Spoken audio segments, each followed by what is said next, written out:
A jolt of awareness hit him like a lightning strike, and his eyes snapped open. Pain immediately followed, a dull, aching throb in his skull, radiating outward in waves. The sterile, fluorescent light overhead was blinding, searing into his retinas even as he blinked rapidly to adjust. A mechanical hum vibrated through the cold metal slab beneath him, the sound rhythmic and relentless, like the pulse of a heart too large to be human. His arms felt wrong, heavy, unfamiliar. When he tried to move them, the muscles responded sluggishly, as though fighting against something inside him. Panic began to swell in his chest as he sat up, his joints creaking with the effort. The air smelled strange, sterile, and sharp, tinged with an acidic, organic undertone that made his stomach churn. The room around him was a claustrophobic labyrinth of steel and glass. Thick cables snaked across the floor, leading to consoles that flickered erratically, displaying lines of data he couldn't comprehend. Cylindrical tanks lined one wall, filled with a viscous, green-tinged fluid. Inside, dark shapes floated in eerie stillness. The sight made him shudder, though he couldn't explain why. He struggled to remember anything. His name, his past, how he'd ended up here. But his mind was a blank canvas, devoid of even the faintest hint of familiarity. The only thing he knew with certainty was that he didn't belong in this place. Looking down at his body, he froze. His skin was wrong. Translucent veins crisscrossed his arms, glowing faintly with a bioluminescent light that pulsed in time with his racing heartbeat. His fingers were longer than he remembered, or thought they should be, ending in nails that were thick, sharp, and slightly curved. A surge of panic forced him to his feet, though the motion left him reeling, unsteady. His muscles felt alien, too dense, like they belonged to someone or something else. A faint hiss drew his attention to the far side of the room, where a door sealed with thick, reinforced glass stood ajar. Beyond it, the hallway was dimly lit, shadows dancing across the walls as though the light source itself was alive. He stepped forward, the sound of his bare feet against the floor, unnervingly loud in the oppressive silence. On a nearby console, a folder lay partially open, its label catching his eye, Project Genesis. The name tugged at something deep within his mind, but before he could grasp the memory, it slipped away like smoke through his fingers.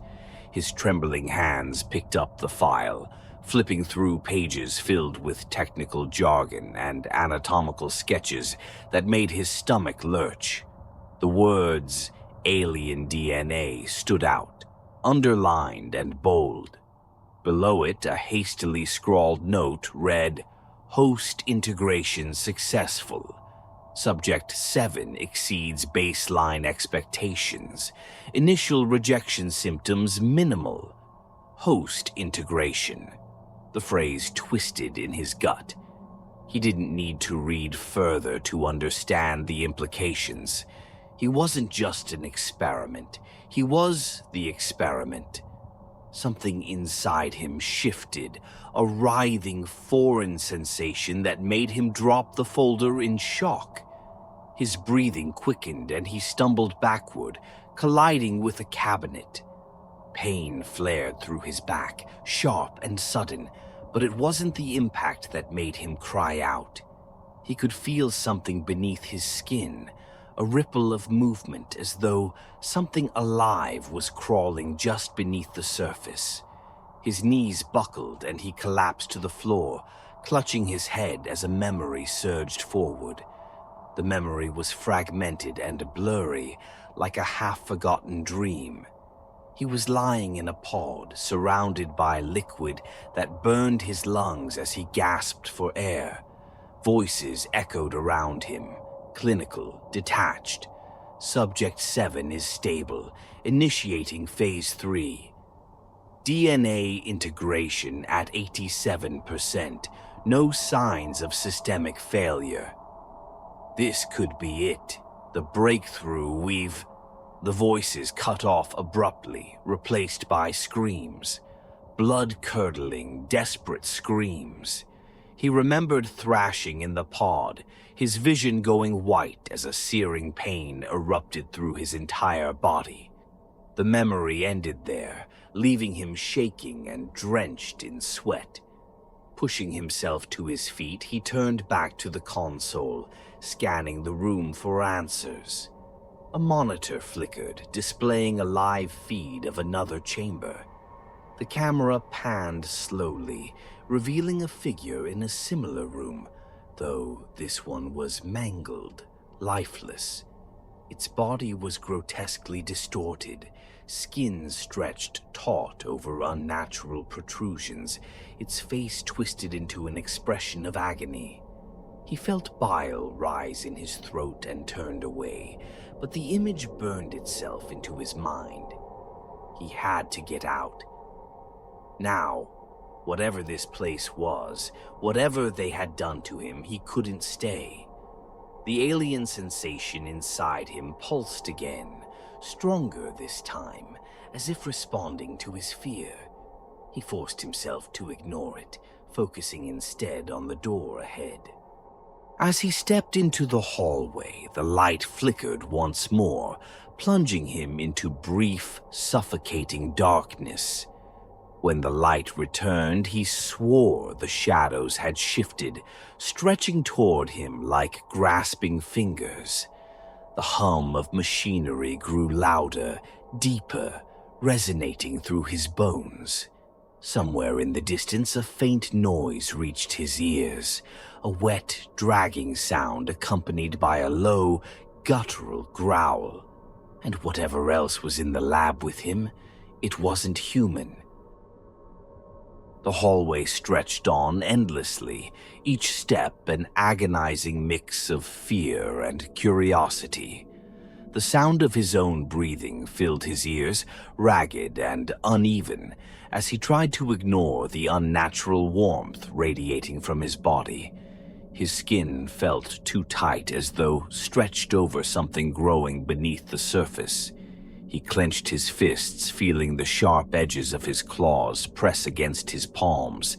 Every nerve in his body screamed at him to stop, to rest, but he pressed on, knowing that staying in one place too long might be the end of him.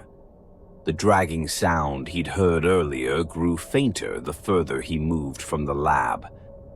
Yet his heightened senses betrayed him, his ears picking up faint whispers that weren't there, his skin crawling with the sensation of being watched.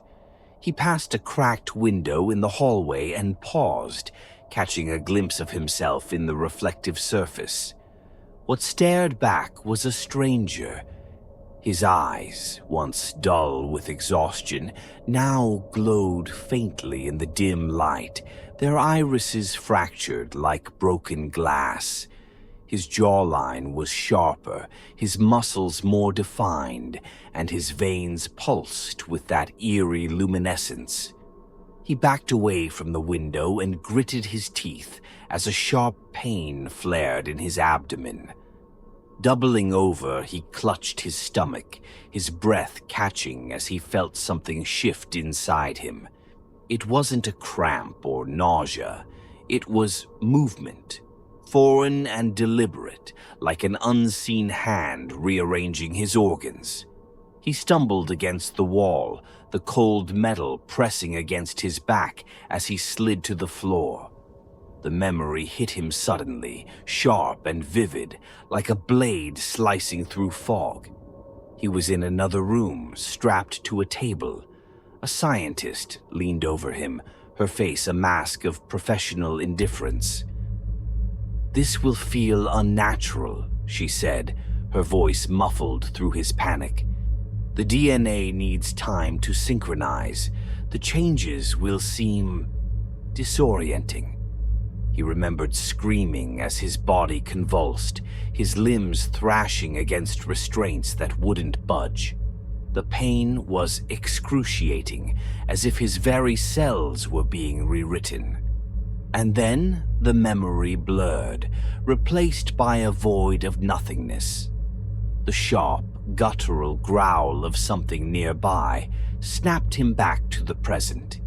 His head whipped around, his glowing eyes scanning the dim corridor. The sound was close, too close. He struggled to his feet, his hands bracing against the wall for support. Whatever it was, it had picked up his scent. He could feel it, the predatory intent like an invisible thread connecting them. He stumbled into a side room, closing the door softly behind him. Inside, the space was cluttered with broken equipment and scattered papers. A row of monitors flickered against the far wall, their feeds scrambled with static. One, however, remained clear. It showed the interior of another chamber, one that looked eerily familiar. On the screen, a figure twitched and convulsed, its body partially transformed. The flesh of its arms was shredded, replaced by sleek chitinous plates that glistened in the light. Its face was a grotesque blend of human and alien features, the jaw unhinging unnaturally as it let out a blood-curdling scream. A chill ran down his spine as he realized he wasn't just watching another experiment. He was watching himself, or what he could become. The creature on the screen thrashed wildly before collapsing in a heap. Its chest rose and fell once, twice, and then stilled. He turned away from the monitor, bile rising in his throat. He couldn't let that happen to him. He had to fight it, to stay in control. But how? The alien DNA inside him was relentless, surging through his veins like a living parasite. Another wave of pain struck, this time centered on his right arm. He gasped as the flesh began to ripple, the skin tearing open to reveal something monstrous. His arms split into elongated tendrils, each one tipped with razor-sharp barbs that gleamed like polished obsidian. He staggered back, staring in horror as the appendage twitched and writhed, moving of its own accord. "No," he whispered, his voice trembling. "This isn't me. This isn't me." The tendrils retracted slowly, folding back into the ragged flesh of his arm. The wound sealed itself as though nothing had happened, but the memory of it remained, burned into his mind. He clenched his fists, shaking as the reality of his situation settled over him like a suffocating fog. The scraping sound returned, louder this time, accompanied by a low, guttural growl that reverberated through the walls. Whatever was hunting him was getting closer. He forced himself to move, his legs shaky but functional. He couldn't stay here. The creature would find him soon enough. As he stepped back into the hallway, the pain in his chest flared again, this time accompanied by a sudden clarity. His heightened senses sharpened, the air around him filling with information. Scents, vibrations, faint sounds that no human could detect. His body was adapting, becoming something designed to survive. But at what cost? He moved faster now, navigating the corridors with an almost animalistic instinct. The walls seemed to close in around him, the flickering lights casting distorted shadows that danced in his periphery. The whispers grew louder, though whether they came from within his mind or the walls themselves, he couldn't tell. He stopped at a junction, his glowing eyes scanning the darkness. For a moment, all was silent. Then a shadow moved, too large and too fast to be human. His breath caught as the creature stepped into view, its form an abomination of sinew, carapace, and alien features. It stared at him, its head tilting in a grotesque mockery of curiosity. Then it let out a deafening roar, the sound primal and raw, shaking the very air around him. And it charged. The charge was sudden, a blur of motion that sent adrenaline surging through his veins. The creature was fast, too fast.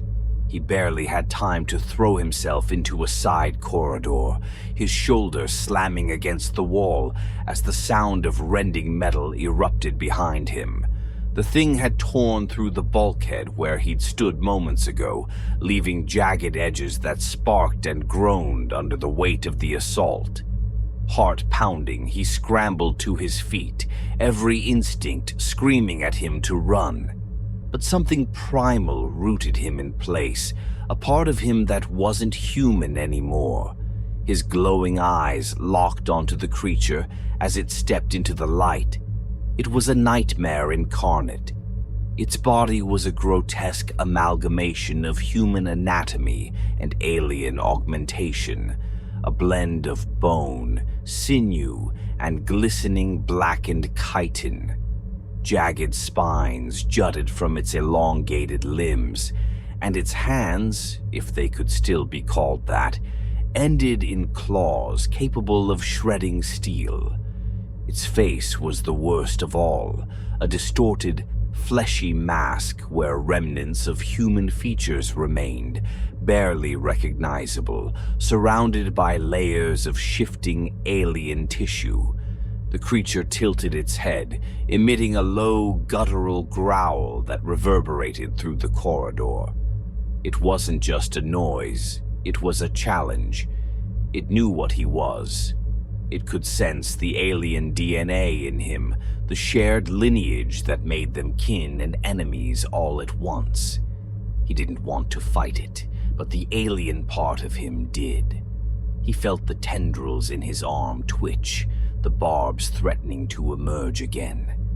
His pulse quickened as a sickening wave of anticipation washed over him, a hunger that wasn't his own. The creature lunged. His body reacted before his mind could catch up, the alien instincts taking control. He dodged to the side, the movement unnervingly fluid, and lashed out with his transformed arm. The tendrils erupted in a whip-like motion, striking the creature and leaving deep gashes in its armored hide.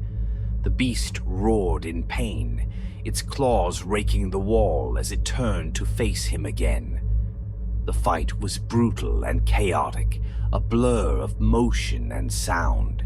The creature's strength was overwhelming, its attacks relentless, but his mutated body adapted with every clash. He leaped higher than he thought possible, his reflexes faster than any human's, his strikes unnervingly precise. But with each attack he felt something slipping away. The alien DNA surged through him, guiding his movements, amplifying his strength. It was exhilarating, intoxicating, and it terrified him. The creature lunged again, this time catching him off guard.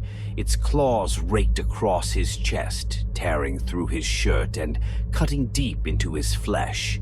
He cried out, the pain sharp and searing, but his body healed almost instantly, the wound knitting itself together as though it had never been there. The sight of it unsettled him even more than the pain itself. He couldn't keep this up. The fight wasn't just physical, it was mental. Every time he tapped into his alien abilities, he felt the humanity inside him slipping further away. The creature wasn't just trying to kill him, it was trying to claim him. The realization hit him like a freight train. This wasn't just a predator, it was a mirror. a reflection of what he could become if he let the alien DNA take over completely. Desperate, he searched the corridor for anything he could use to his advantage. His glowing eyes caught a glimpse of a cracked tank filled with the same viscous green fluid he'd seen in the lab. Without thinking, he lunged toward it, the creature hot on his heels. He reached out with his transformed arm, the tendrils wrapping around the tank and yanking it free of its housing. The fluid gushed out, coating the floor in a slick, toxic sheen. The creature didn't hesitate. It charged straight through the mess, its claws scraping for purchase. But the moment it stepped into the fluid, it faltered. The alien DNA in its body reacted violently to the substance, its flesh bubbling and hissing as it let out an ear-splitting screech. He didn't wait. Using the last of his strength, he drove his tendrils into the weakened creature, piercing through its carapace and into its core. It thrashed violently, its claws raking the air in one final act of defiance, before collapsing in a heap. Panting, he staggered backward, his arm retracting into its human form. The creature lay motionless, its body steaming and twitching as the green fluid continued to eat away at it. He wanted to feel relief, but all he felt was dread. The fight had cost him more than he cared to admit. His hands trembled as he looked down at his own body. The changes were accelerating. His veins pulsed brighter, his muscles felt heavier, and the alien hunger gnawed at the edges of his mind. He clenched his fists, trying to suppress the rising tide of panic. He wasn't just fighting monsters, he was becoming one. In the silence that followed, he noticed something strange. The creature's body was moving, not in death throes, but something else, something deliberate. Its flesh rippled and shifted, breaking apart into smaller, writhing forms that scuttled into the shadows. His heart sank. The predator wasn't dead. It was evolving, and it wasn't alone. The chamber was alive. It pulsed with a rhythmic hum, like the slow, deliberate beat of an alien heart. The air was heavy, thick with a cloying, metallic scent that clung to his skin and burned his lungs. At the center of the massive room, suspended in a vat of glowing green fluid, was the cocoon, a grotesque, pulsating mass of alien tissue. Veins as thick as cables spread outward from its base, embedded deep into the walls and floor, feeding the structure with the lifeblood of the lab. He stood at the threshold, his chest heaving, his body slick with sweat and blood, some of it his, some of it not. The mutations had accelerated. His hands were no longer fully human, his fingers elongated into claws that twitched involuntarily. His vision flickered between human clarity and something sharper, more primal, rendering the world in shades of heat and motion. The alien inside him was awake now, whispering in a voice that wasn't his own. "You belong here. This is your purpose. Accept it." He shook his head, gritting his teeth. "No," he growled, the word barely audible against the deafening hum of the cocoon. Behind him, the sound of movement echoed through the corridors. The fragments of the predator, the writhing, skittering pieces of its body, were reforming. He could feel it, the unnatural pull of the hive-mind connecting them all. It wasn't just the creature anymore. It was the cocoon, the lab, the DNA inside him. It was all the same entity, all connected, and it was calling him home. He stepped closer to the cocoon, his claws clicking against the floor. The glow of the vat bathed him in sickly light, illuminating every ridge and ripple of the alien flesh beneath his skin. His reflection in the glass was monstrous, a horrifying amalgamation of man and beast. His heart sank as he realized how much of himself he'd already lost. "This is what you were made for," the voice whispered. "The perfect host, the perfect beginning." A console flickered to life beside the cocoon, its screen displaying a series of schematics and data logs. He scanned the text, his enhanced vision parsing it faster than he could comprehend. The truth hit him like a blow. This wasn't just about survival or evolution. The alien DNA was designed to propagate, to spread beyond the lab, beyond the planet. He was the final phase, the vessel through which the hive-mind would emerge into the world. The cocoon wasn't a prison, it was an incubator, and he was the key. His legs buckled and he sank to his knees, staring up at the massive, pulsating mass. Every instinct screamed at him to surrender, to give in to the alien's will. It promised power, unity, an existence free of pain and fear. He could feel the hunger growing inside him, the overwhelming desire to let go of the fragile, broken threads of his humanity. But then, a memory surfaced, faint and fragile, like a flickering light in the darkness. A woman's face, kind, familiar, her voice soft and warm. "You're stronger than you think," she said. "You'll find a way." He didn't know who she was, a sister, a friend, someone he had loved.